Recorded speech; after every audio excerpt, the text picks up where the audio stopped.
इस तस्वीर को जरा गौर से देखिए। ये बच्चे क्या मांग कर रहे हैं? ये बच्चे कह रहे हैं कि इन्हें एक केमिस्ट्री टीचर चाहिए। बस एक टीचर ही की तो मांग कर रहे हैं और क्या कर रहे हैं। लेकिन आप बताइए कि आप इन बच्चों को क्या कहने वाले हैं? अर्बन नक्सल गैंग कहेंगे या टुकड़े टुकड़े गैंग कहेंगे, या कहेंगे कि ये बच्चे नहीं एजेंडाधारी हैं, ये किसी के कहने पर या बहलावे फुसलावे में आकर प्रोटेस्ट कर रहे हैं? बताइए ना। हर वो आवाज जो आपके खिलाफ उठती है, जो आपको सच दिखाती है, उस आवाज को या तो आप देशद्रोही कहते हैं या टूल किट बताते हैं। तो बताइए कि ये जो स्कूली बच्चे हैं, जो स्कूल यूनिफॉर्म पहन कर आए हैं, 12-14 साल के मासूम बच्चे, इन बच्चों पर आप कौन सा लेबल लगाने वाले हैं? आप इन्हें कौन सा नया तमगा देने वाले हैं? इस सवाल का जवाब दीजिए। लेकिन रुकिए, किसी भी लेबल को देने से पहले आप इन बच्चियों की बात को जरा गौर से सुनिएगा। ध्यान लगाइए कि ये बच्चियां क्या कह रही हैं। ये बच्चियां कह रही हैं कि इनके पास केमिस्ट्री के टीचर नहीं है, इनका बोर्ड का पेपर है, इसके बावजूद भी ये सड़कों पर हैं, क्योंकि टीचर नहीं होंगे तो हमारा भविष्य खराब हो जाएगा।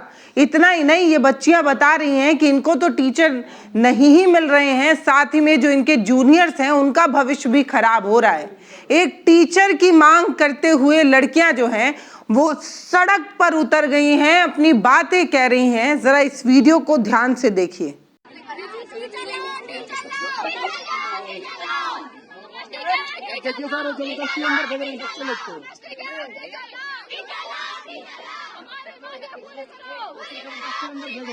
सर, पोस्टर लगवाकर, बैनर छपवाकर आप ही ने तो बेटियों को स्कूल आने को कहा था कि हमारी बेटियां पढ़ेंगी तभी तो आगे बढ़ेंगी। अब आप मुझे बताइए कि जब स्कूल में टीचर ही नहीं होगा तो बेटियां कैसे पढ़ेंगी? जब केमिस्ट्री का टीचर स्कूल ही नहीं आएगा, और ऐसा नहीं है कि एक दिन नहीं आ रहा है, स्कूल में टीचर है ही नहीं, तो बिना टीचर के ये बेटियां कैसे पढ़ेंगी? बताइए ना। और बिना पढ़े ये बेटियां कैसे आगे बढ़ेंगी? इस सवाल का जवाब है आपके पास? अगर है तो दे दीजिए, और अगर नहीं है तो बताइए कि ये बेटियां सड़क पर ना आए तो इनके पास और दूसरा क्या विकल्प बचता है? तो इनके स्कूल में अच्छी पढ़ाई होनी चाहिए। तो इनके भी तो बच्चे होंगे, तो क्यों नहीं अपने भी बच्चे यहाँ पर लेकर आकर पढ़ाएं? नहीं, हम केमिस्ट्री फिजिक्स पढ़ेंगे ही नहीं, हम अनजान रहेंगे। नहीं तो हमारी भी माँ है, हमारे भी बाप है, हम उनका भी तो कुछ कर्ज उतारेंगे। अच्छा, आप लोग यहाँ पे धरना दे रहे थे, कोई कुछ किसी टीचर ने आश्वासन क्या मिला है? आश्वासन यही मिला है कि 24 घंटे बाद लेकर आकर टीचर नहीं, 48 घंटे बाद। अगर 48 घंटे बाद नहीं आते तो आप लोग क्या करेंगे? अगर 48 घंटे क्या होगा? नहीं आए तो हम फिर से यहीं पर धरना देंगे। स्मिथ इंटर कॉलेज अजमतगढ़ में केमिस्ट्री के टीचर नहीं है और फिजिक्स के भी टीचर नहीं है, तो हम लोग चाहते हैं कि केमिस्ट्री और फिजिक्स के टीचर हमारे स्कूल में आए। तकरीबन 20 सालों से 25 सालों से यहाँ पे केमिस्ट्री के टीचर नहीं है, और हमें बोर्ड का एग्जाम देना है और हम फेल हो रहे हैं, तो इसकी गारंटी ये लोग तो लेंगे नहीं। और हमारे साथ साथ हमारे हमसे नीचे क्लास के लोग बच्चे भी पढ़ रहे हैं, उन लोगों को भी अगली बार बुक देना है, उनका भी भविष्य खराब होगा, हमारा भी। इसलिए हम लोग सोच रहे थे कि यहाँ पे केमिस्ट्री का टीचर आए और हम लोग पढ़े। ये तस्वीर उत्तर प्रदेश के आजमगढ़ की है। ऐसे तो मैं बताऊंगी नहीं कि ये वही उत्तर प्रदेश है जिसे उत्तम प्रदेश कहा गया है, क्योंकि यहाँ सब कुछ सर्वश्रेष्ठ है, सब कुछ बहुत बेहतर है। उत्तर प्रदेश के आजमगढ़ के जीयनपुर थाना क्षेत्र के अंतर्गत आने वाला एक स्कूल है स्मिथ इंटर कॉलेज। इसी स्कूल के बाहर जो घटना हुई है ना, ये सिर्फ एक पब्लिक स्कूल की घटना नहीं है, ये पब्लिक एजुकेशन सिस्टम की अर्थी उठाने का एक लाइव टेलीकास्ट है। तपती सड़क पर बच्चियां धरने पर बैठी हैं, इनके हाथों में जो तख्तियां हैं उस पर जरा गौर करिए। उस पर जो लिखा शब्द है ना, अगर आपका जमीर जिंदा है तो आप अंदर से हिल जाएंगे। बच्चियां कह रही हैं कि बिना केमिस्ट्री टीचर के हमारा भविष्य एसिड की तरह जल रहा है।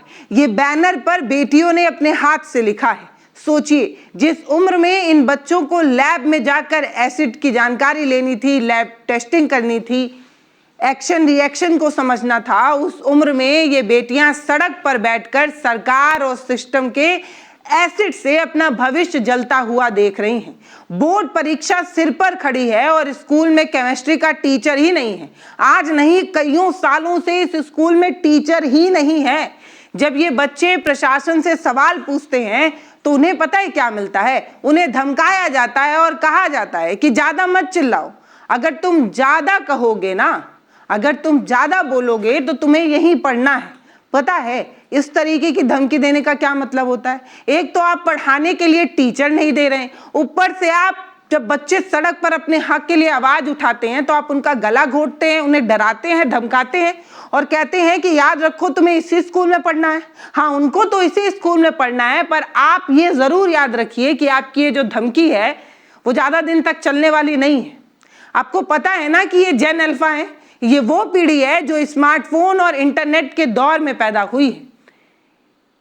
इनको आपका झुंझुना समझ में नहीं आता है। ये जो अच्छे दिन और न जाने कौन कौन सा झुंझुना आप पकड़ाते हैं लॉलीपॉप वाला, ये बच्चे इससे काफी आगे बढ़ चुके हैं। इन्हें पता है कि जब स्कूल में मनमानी फीस वसूली जाती है, ये बच्चे खुद बता रहे हैं कि ये जो मनमानी फीस वसूली जा रही है इसे दान का नाम दिया जा रहा है, फिर भी टीचर नहीं है। सवाल क्यों ना पूछे, बताइए। इन तस्वीर को एक बार फिर से जरा ध्यान से देखिए और अपने दिल पर हाथ रखकर सच बताइएगा। क्या आपको सच में लगता है कि ये बच्चे दिशा भ्रमित है? सच बताइएगा, क्या आपको सच में लगता है? आपको सच में लगता है कि ये बच्चे एजेंडाधारी हैं, किसी के बहलाने फुसलाने पर आए हैं? सच में आपको ऐसा लग रहा है क्या? मतलब आप सोचिए कि ये बच्चे जो छोटे छोटे हैं, ये अपने हक के लिए सड़क पर आकर ये कह रहे हैं कि इन्हें टीचर चाहिए, टीचर। ऐसा नहीं है कि ये तस्वीर सिर्फ आजमगढ़ से आई है। आजमगढ़ के पहले लखनऊ में भी तो यही हुआ था ना। लखनऊ के जयप्रकाश नारायण सर्वोदय विद्यालय की लड़कियां बारिश में भीगते हुए 2.5 किलोमीटर तक दौड़कर हाईवे जाम कर देती हैं। उनके क्या मांगे थी? वो भी तो यही कह रही थी ना कि हमारे स्कूल में फिजिक्स और बायोलॉजी का टीचर नहीं है, डीएम साहब से बात करनी है। इसके बाद फतेहपुर में क्या हुआ, हमीरपुर में क्या हुआ? हर जगह बच्चे सड़क पर उतरकर इस बात को बार बार कह रहे हैं कि स्कूल है तो टीचर भी होने चाहिए। आप स्कूलों को तो बंद करा सकते हैं, लेकिन इन आवाजों को कैसे बंद कराएंगे, बताइए ना। बच्चे कह रहे हैं कि हमें हमारे स्कूल में टीचर चाहिए। ये कोई गैर कानूनी बात तो है नहीं, लेकिन अफसोस कि एक तबका जरूर होगा जो इन बच्चों को न जाने क्या कुछ कह रहा होगा। इन बच्चों को पढ़ने से मतलब नहीं है, इसलिए सड़क पर आ गए हैं। इस तरीके की बात कहने वाले लोग भी होंगे, लेकिन ये जो बददिमाग लोग हैं जिनके पास दिमाग कम है, उनसे मैं यही पूछना चाहती हूँ कि पढ़ेंगे कैसे जब मास्टर साहब ही नहीं होंगे? जब पढ़ाने वाला ही नहीं होगा तो बच्चे पढ़ेंगे कैसे? ये बात आपको क्यों नहीं समझ में आ रही है? आपको ये बात इसलिए समझ में नहीं आ रही है क्योंकि आपका बच्चा जिस स्कूल में जाता है वहां पर टीचर के साथ साथ 1-2 एक्स्ट्रा टीचर भी रखे जाते हैं कि अगर एक गैप कर दे तो दूसरा पढ़ा दे। इतनी अच्छी सुविधाओं में आप अपने बच्चों को पढ़ा रहे हैं, इसीलिए आप ये बात नहीं समझ पा रहे हैं। नहीं तो मनसेधु तो ये बात समझ ही रहा है कि उसका बच्चा नहीं पढ़ पा रहा है क्योंकि स्कूल में टीचर नहीं है। ऐसा नहीं है कि बस बच्चे उतर रहे हैं, बच्चों के माँ बाप भी आ रहे हैं और कह रहे हैं कि स्कूल में टीचर चाहिए। सरकारों ने एजुकेशन सिस्टम की ऐसी गर्त मचा दी है कि बच्चे अब क्लासरूम छोड़कर सड़क पर आ गए हैं। सरकार को फ्री में रेवड़ी बांटने और वोट बटोरने का ये जो नशा चढ़ा हुआ है ना, इससे फुर्सत मिले तो ये शिक्षकों की भर्ती करे ना। उत्तर प्रदेश में लाखों युवक शिक्षक भर्ती परीक्षा का इंतजार कर रहे हैं, सड़कों पर लाठी कार हैं। एक तरफ युवा बेरोजगार बैठा है जो पढ़ाना चाहता है, दूसरी तरफ बच्चा सड़क पर बैठा है जो पढ़ना चाहता है, और बीच में बैठी है सत्ता जो नशे में चूर है, जो ना तो रोजगार दे रही है और ना ही शिक्षा। आपको 50-50 हजार रुपए चुनाव के समय आपके खाते में पहुंचा दिए जाएंगे, इस बात को तो आपको पहुंचाया जा रहा है, लेकिन क्या आपको ये बात बताया जा रहा है कि उस 50,000 से न जाने कितने टीचरों को नौकरी दी जा सकती थी, लेकिन नौकरी ना देकर उनके हाथ से रोजगार छीनकर और आपके बच्चों के हाथ से किताब और कलम छीनकर आपको 50,000 रुपए देने की कोशिश हो रही है। देखिए, मेरा किसी सरकार से व्यक्तिगत कोई लेना देना नहीं है और कोई चिढ़ भी नहीं है, लेकिन मैं पूछना जरूर चाहती हूं कि जब आप कहते हैं कि फलनवा सरकार ने कुछ नहीं किया, ढलमका सरकार ने तो देश को गर्त में डाल दिया, तो आप क्या कर रहे हैं ये बताइए ना। कितने टीचरों की भर्ती हुई, और अगर भर्ती हुई तो वो टीचर कहाँ हैं? ये जो हर बार eco garden, Lucknow eco garden में लड़के लाठी खाने आ जाते हैं, ये कौन है? ये पढ़े लिखे नहीं है, इन्होंने परीक्षाएं पास नहीं की है, ये इस काबिल नहीं है कि इन्हें बच्चों को पढ़ाने का हक मिले। सच तो ये है कि आपको नौकरियां नहीं देनी है और इसीलिए आपने आंखों पर पट्टी बांध कर बस नया नया शगुफा छोड़ने की एक आइडिया बना लिया है। लेकिन अफसोस कि आपका ये जो तरीका है वो अब लोगों को पसंद नहीं आ रहा है। बाहर से विश्वगुरु बनने का नारा और अंदर से स्कूल में टीचर तक नहीं। दरअसल ये कोई प्रशासनिक लापरवाही नहीं है, ये एक सोची समझी साजिश है। जब सरकारी स्कूल इतने बदहाल हो जाएंगे तो वहां पढ़ने ही नहीं जाएगा कोई।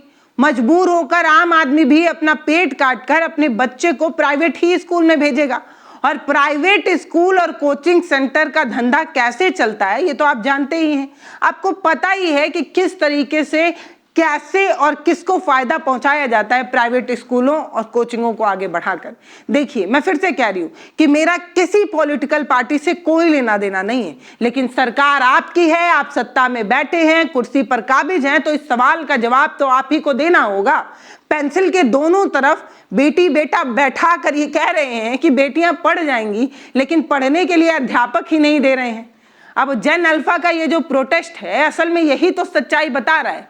नहीं तो आपने तो न जाने कितने बैनरों पर, न जाने कितनी योजनाओं पर करोड़ों रुपए फूंक कर ये बता ही दिया कि आपने स्कूल को सर्वोत्तम बना दिया है। मिशन कायाकल्प, न जाने क्या स्कूलों में टाइल्स हैं, ये हैं वो हैं, लेकिन टीचर नहीं है भाई।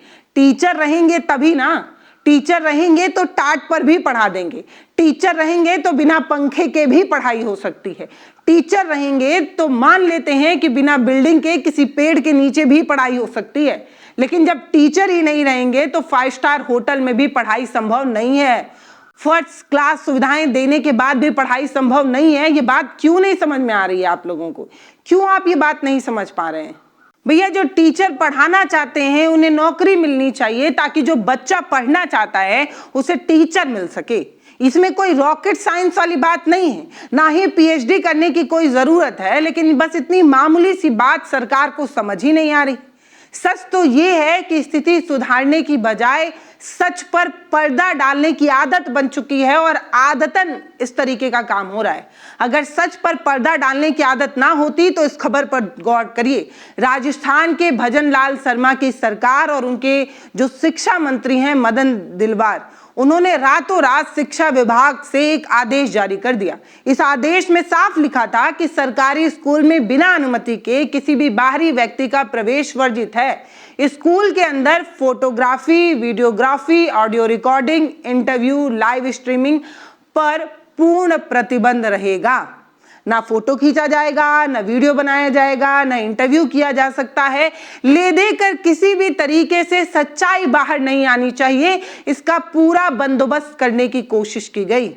जब सत्ता को डर सताने लगता है कि कोई सच्चा नागरिक, कोई पत्रकार, कोई वॉलंटियर सरकारी स्कूल के खंडहर की तस्वीर बनाकर सोशल मीडिया पर ना डाल दे, विकास का सारा मेकअप ना धुल जाए, इसलिए इस तरीके की नौटंकी होती है। समस्या को सुलझाने की बजाय समस्या को दिखाने वाले कैमरे पर ही बैन लगाया जाता है। इसी से परेशानी है।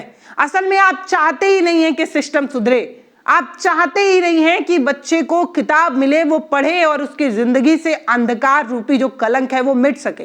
आप चाहते ही नहीं हैं। अगर आप चाहते तो आप इस तरीके का नियम कतई ना निकालते। मान लेती हूं कि मैं एक स्वतंत्र पत्रकार हूं, किसी स्कूल में बम बारूद लेकर थोड़ी जा रही हूं। सिर्फ यही ना दिखाऊंगी कि वहां ब्रेंच नहीं है, सिर्फ यही ना दिखाऊंगी कि वहां पंखे नहीं है, सिर्फ यही ना दिखाऊंगी कि पीने के पानी की जगह वहां पर कितनी गंदगी है, यही ना दिखाऊंगी कि शौचालय नहीं है, यही ना दिखाऊंगी कि टीचर नहीं है। इससे ऐसा क्या गलत मैसेज चला जाएगा? और तो और आपको ये पता चल पाएगा कि यहाँ पर नहीं है तो यहाँ पर किया जा सकता है। लेकिन असल बात तो ये है कि आप कमियों को देखकर सुधारना चाहते नहीं। अब जब इस अजीबोगरीब आदेश पर सवाल उठा, अधिकारियों ने इस पर एक सफाई दे दी। उन्होंने कहा कि ये बैन इसलिए लगाया गया ताकि छात्र छात्राओं की जो निजता है, प्राइवेसी है, उनकी सुरक्षा और गरिमा को बनाए रखने के लिए ये सब कुछ किया गया है। वाह वाह वाह, क्या बात है। जब इन्हीं सरकारी स्कूलों की जर्जर छत का प्लास्टर टूटकर बच्चे के सिर पर गिरता है और बच्चे को चोट लगती है, तब उसकी सुरक्षा कहाँ जाती है? तब उसकी सुरक्षा कहाँ जाती है? जब मिड डे मील में बच्चे को नमक रोटी परोसा जाता है, दाल की जगह पीला पानी परोसा जाता है, चावल की जगह कीड़े परोसे जाते हैं, तब उसकी गरिमा कहाँ जाती है? जब बच्चों के लिए स्कूल में सॉफ्ट टॉयलेट नहीं होते हैं, एक साफ सुथरा टॉयलेट नहीं उन्हें मिल पाता है और मजबूरी में शर्मिंदगी उन्हें उठानी पड़ती है, तो उनकी प्राइवेसी भंग नहीं होती? जैसे ही कोई आम नागरिक मोबाइल का कैमरा ऑन करके उस टूटे हुए टॉयलेट को या बिना छत के क्लासरूम की सच्चाई रिकॉर्डर करना चाहता है, अचानक से इस सरकार को बच्चों की प्राइवेसी याद आ जाती है। बच्चों की प्राइवेसी के लिए हो रहा है। सच तो ये है कि राजस्थान सरकार को बच्चों की प्राइवेसी की कोई चिंता ही नहीं है, उन्हें चिंता है अपनी इमेज की। ये पूरी की पूरी सरकार जो है वो इवेंट मैनेजमेंट के ही तरह तो चलती है, पीआर के दम के सहारे ही तो गवर्नमेंट चल रही है। अगर बदहाल स्कूल का वीडियो वायरल होता है तो गुजरात मॉडल, यूपी मॉडल की तरह राजस्थान मॉडल भी एक्सपोज हो जाएगा।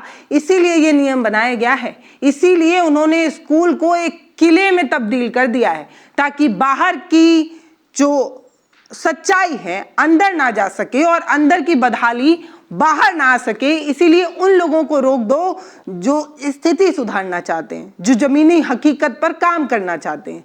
आज यूपी का आजमगढ़ देखिए या राजस्थान का जयपुर देखिए, दोनों राज्यों में एक ही पार्टी है, एक ही सरकार है और सरकारों की केमिस्ट्री ये कह रही है, सरकारों की केमिस्ट्री ये चाहती है कि देश का युवा धर्म, जाति, मंदिर, मस्जिद इन्हीं मुद्दों में उलझा रहे, ताकि वो कभी रोजगार, कभी शिक्षा पर सवाल ना पूछ पाए। लेकिन आपको तो पता ही है कि जनजी किस तरीके से अपने रोजगार के लिए, पेपर लीक के लिए किस तरीके से प्रोटेस्ट कर रहा है। अब जन अल्फा शिक्षा के मुद्दे पर सरकार को घेर रहा है, समझ रहे हैं ना आप? अब बस आप इतना समझ लीजिए कि जनता का फिजिक्स काम करना शुरू कर चुका है।